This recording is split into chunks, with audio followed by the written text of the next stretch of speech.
kulanti wanaagsan daawadayaal kuna soo dhawaada markale iyo barnaamijkan arrimaha siyaasadda ee garqaad media. qodobada wararka aanu kusoo qaadan doonana saaka waxaa ka mid noqonaya madaxweyne Trump oo u hajabay dowladda dalka Ciraaq taasoo ka tacsiideysay dilkii loo geystay Jenaraal Qaasim Suleymani.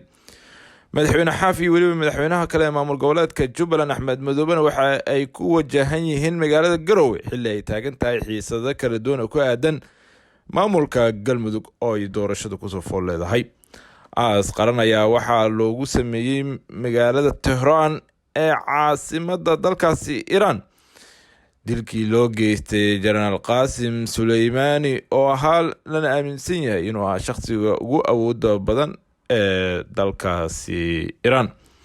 dowladda dhaxana waxaa looga digay inay faraha la gasho khilaafka Iran iyo weliba Mareykanka xilli wasaaradda arrimaha dibadda ee dowladda federaalka Soomaaliya ay diyaarinayso sida la sheegay qorshe ay rabto inay ka soo saarto arrimaha ku aadan khilaafkaasi iyo weliba dilkii loo geystay Jenaraal Qaasim Suleymani. qodobadaas weliba qodobo kale xiisalayaan barnaamijkeena kusoo qaadan doona kuna falanqeyn doona intaan hawada ku jirno. fadlan hadaad ku cusub tahay garqaad media subscribe saar si aad ula socoto wararkeena iyo weliba warbixinadii ugu dambeeyay aanu halkani kusoo qaadano maalin kasta.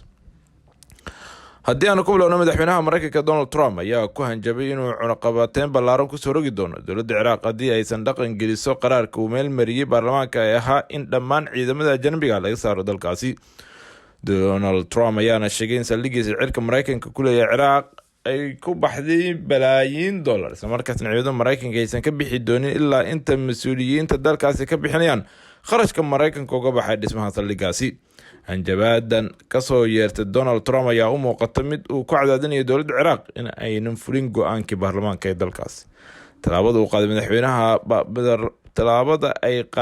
qaaday baarlamaanka Ciraaq ee uu qaraarka kaga soo saaray qorshaha looga saaray ciidamada ajnabiga ayaa ka dambeysay kadib markii uu Mareykanka uu duqeyn ku dilay jenaraal ka tirsan ciidamada Iran oo toddobaadkii hore lagu dilay duleedka magaalada Baghdad.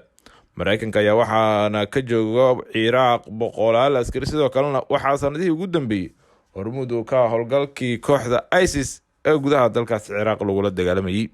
waxa uuna Mareykanka sidoo kale uu ku leeyahay awood military isla gudaha dalkaasi Ciraaq, isagoona saldhigyo kale uu ku leeyahay isla gudaha dalkaasi Ciraaq ay kamid tahay saldhigyo uu kaga duulo gudaha dalkaasi Syria marka ay rabaan in ciidamada Mareykanka ay soo sameeyaan howlgallo gaar ah.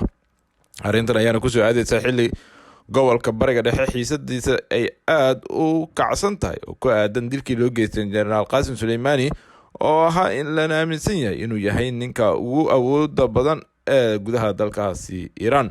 Jenaraal Qaasim Suleymani ayaana waxaa lagu dilay toddobaadkii hore duqeyn ka dhacday meel aan saas uga fogeen garoonka diyaaradaha ee caasimadda dalkaasi Ciraaq ee Baghdad xilli la sheegay inuu saarnaa gaari isaga iyo weliba saraakiil kale oo u dhashay isla dalkaasi Iran.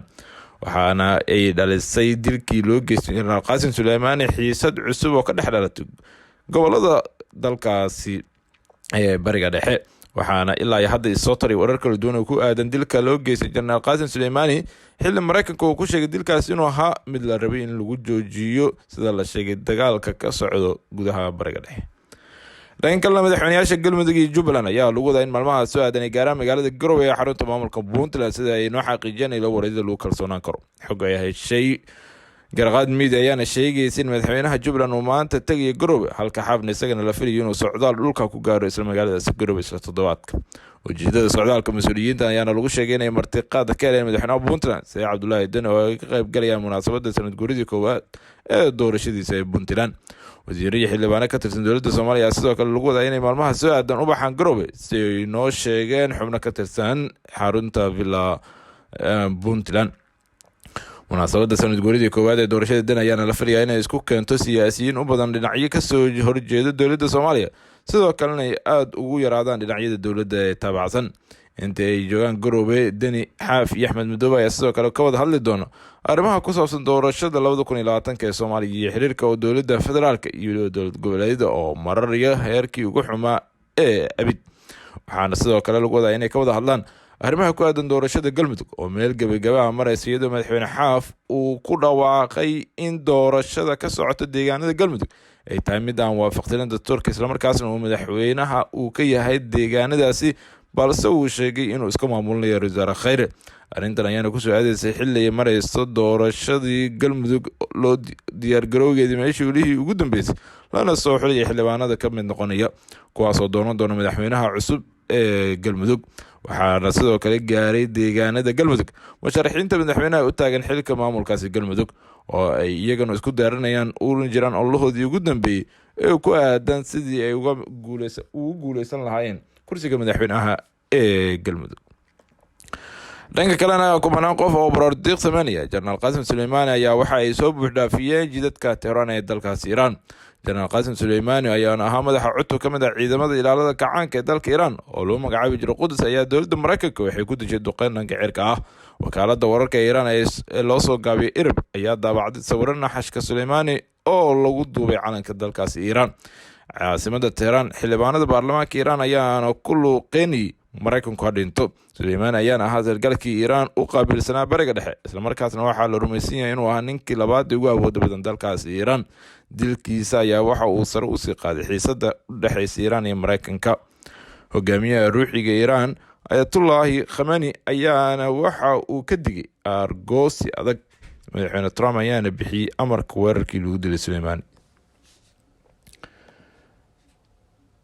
dhanka kalena dowladda Soomaaliya ayaa waxaa looga digay inay faraha la gasho khilaafka dowladaha Iiraan iyo Mareykanka oo haatan maraya meel xasaasi ah kadib dilkii loo geystay Jenaraal Suleymani. Professor Cabdiraxmaan Dhaqare oo ka mid ah aqoonyahanada Soomaaliyeed oo la hadlay warbaahinta ayaa dowladda haatan jirta kaga digay inay faraha la gasho khilaafka dowladaha Iiraan iyo weliba Mareykanka.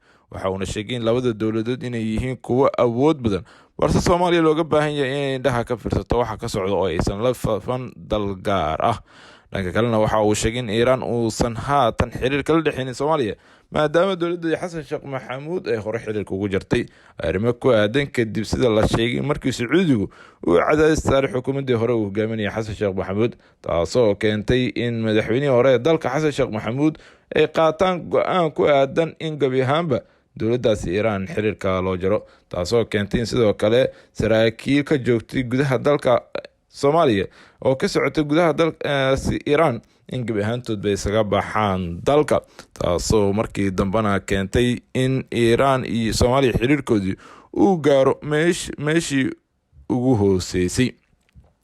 waana tan keentay baa la sheegayaa in ilaa iyo hadda xiriirka dowladda federaalka Soomaaliya iyo weliba dowladda dalkaasi Iiraan uusan dib ugu soo noqonin.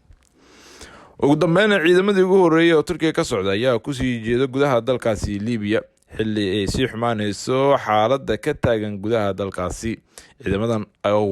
ciidamadan oo wata gaadiidka hubka dagaalka kuwa diyaaradaha iyo weliba kuwa kale ayaa waxa ay kusii jeedaan gudaha dalkaasi Liibiya. Turkiga ayaana bilaabay in ciidamadii ugu horeysay u dalka ay dagaaladu ka socdaan ee Liibiya, sidoo xaqiijiyay madaxweynaha Turkiga Rajab Tayyip Erdogan oo ballan qaaday in ciidamadiisa ay taageeri doonaan dowladda taagta daran ee fadhigeedu yahay magaalada Tripoli. ciidamada farabadan oo Turkiga ayaana la sheegay inay dhanka badda Mediterranean kaga dhaqaaqeen dhinaca iyo Liibiya si ay tartiib ugu sii siqaan dalkaasi. madaxweynaha Turkiga Rajab Tayyip Erdogan oo waraysi siiyay fiidnimadii Axadda ee telefishinka CNN ayaa sheegay in ciidamada Turkiga ay ka qayb qaadan doonaan tababarkii weliba taageerada dowladdu ay taageerto qaramada midoobay oo uu hogaamiyo ra-iisul wasaare Faysal al-Siraji, taasoo muddooyinkii ugu dambeysay wajahaysa dagaalo kaga imaanaya ciidamada uu hogaamiyo Jenaraal Khalifa Haftar. Erdogan ayaana sheegay in ciidamada Turkiga ay dhisi doonaan xarun howlgal ayna xoogga saari doonaan isku duwidda iyo weliba tababarka ciidamada. sidoo kalena wuxuu caddeeyay inay si tartiiba ciidamada ugu horeeyay ee Turkiga ah u ambaxeen Liibiya kadib ay raaci doonaan ciidamo kale oo dheeraad ah. hadalka Erdogan ayaana yimid kadib markii baarlamaanka Turkiga uu Khamiistii ansixiyay qaraar ciidamo loogu dirayo Turkiga, iyadoo bishii lasoo dhaafay Turkigu heshiis dhanka dhaqaalaha la seexday Tripoli, waxaana dowladda al-Siraji ay codsatay kaalmo military, taasoo keentay in si degdeg ah loo ansixiyay diritaanka ciidamadan ee gudaha dalkaasi Liibiya. reer galbeedka ayaana walaac ka muujinaya in dagaalka u dhexeeya ciidamada uu hogaamiyo Jenaraal Haftar iyo weliba dowladda Liibiya inay kasii horto ama sii kororto.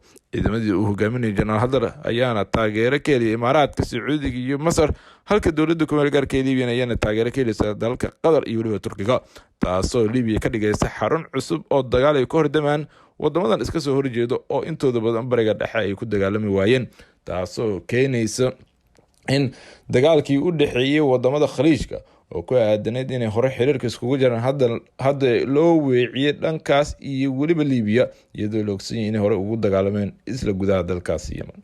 intaas ayaanu kusoo gabagabeynayna barnaamijkeena subaxnimo tan iyo kulanti dambe nabadgelyo.